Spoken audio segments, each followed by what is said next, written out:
And this is the last thing we're going to learn with our puzzle cube a box.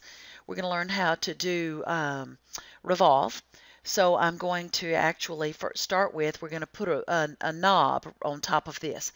So I'm going to go to plane, and I'm going to actually put a plane through the center.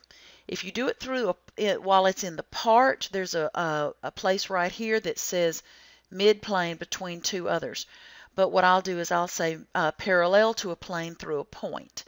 So I'm going to say parallel to this plane so that it's vertical, and I want it to go through the midpoint, and I can tilt that down and make sure I'm getting the midpoint of this line. If I look at it from the top, I can see. I can't find it there. Okay, there we go. That is the midpoint. So now if I go back home, then I can see I've got that plane through the middle. Now I'm going to actually, I can actually create a new part if I wanted to. Or since we're going to do this separately, I'm going to continue working on the lid. So I'm going to go to that lid. I could have gotten in the lid and put that on. Either way. Now I'm going to put a sketch plane on here. Now if you look at it, you can see that the sketch plane has some material in front and some material behind. So what we're going to do is we're going to click F7. F7 is the hotkey that slices graphics. So what I'm going to do then is I'm zooming in. I'm going to project the geometry for this line. I want to connect to it. I'm going to start by drawing a line from the center point. So there's my center. And I'm going to draw it straight up. And let's make it about 0.25. Get on there. 0.25. Enter. Okay. And now I'm going to create an arc. So I'm going to create an arc. I'm going to come over, about that far down, and then I'm going to tilt it up. Now, if I stop right here, then I can see that if I spin that around, it would have a dip in the middle and make it kind of like an apple if I make it a closed plane figure. If I move this center mark, let me go back, let me undo. If I put that arc on and I click right here, if I move it there, obviously it's not going to do right correctly. If I put it right here, it's going to be close. What I want to do is watch for where that center point is. If I make that vertical with this end point, so that basically it's collinear, that point and this point, then when I revolve, I'm not going to have any dimple at all. So now I'm going to do another arc. You could do a straight line. I'm going to just do an arc right here. You could do it like that if you wanted. And then I'm going to draw a straight line down. Connect to the yellow line. And now I should have a closed plane figure. If you like the way that looks, you can actually go ahead and put dimensions on it. So I'll make that 0.425. I'll make it a little larger.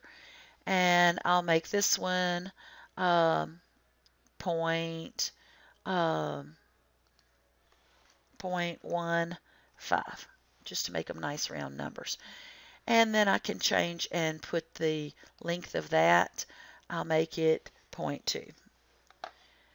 Now when I finish my sketch and I go to revolve and I choose, I can zoom in, I want to choose all of that.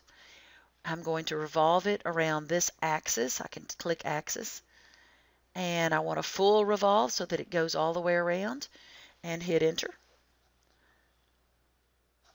And I have now, let me zoom back out, made a little knob.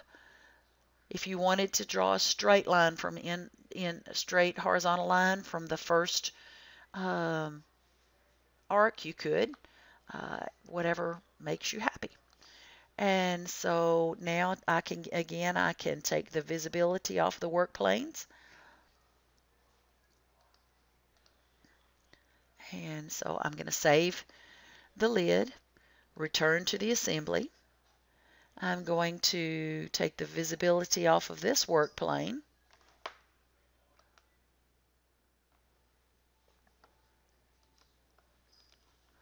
And I'll save my entire project.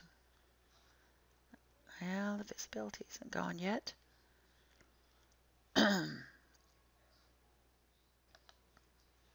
Take the visibility off, and I'll save the project.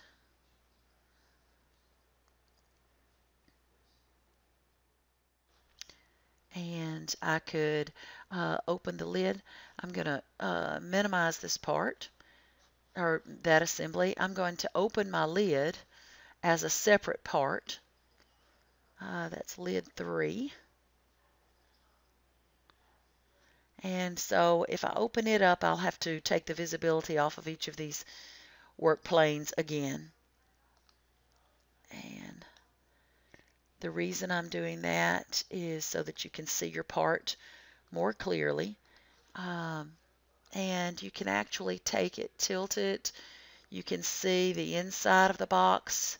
You can see the slight slope or the slant where this comes in for that portion. And now what I might want to do is change some colors. Now, to actually decide what colors you're going to use, the way you can do that is actually by going into the actual part. So it's best to do it that way. So I'm going to open up lid 3 since that's the part that I used. And say, for example, I wanted to change, these are the colors I chose. I happen to use the Revolution and Extrusion 1. I chose to make both of those a rubber black, and I held down the Control key and selected both of those. Now for Extrusion 2 and Extrusion 3, if I wanted to make those, I made those blue wall paint glossy. And for the chamfer and the loft, again, I'm going to hold down, the chamfer and then hold down the Control key. Lets me skip the spaces in between. I made those a cool white. You can choose whatever colors you want. Just make it look good. That's the last thing you need to do for your lid.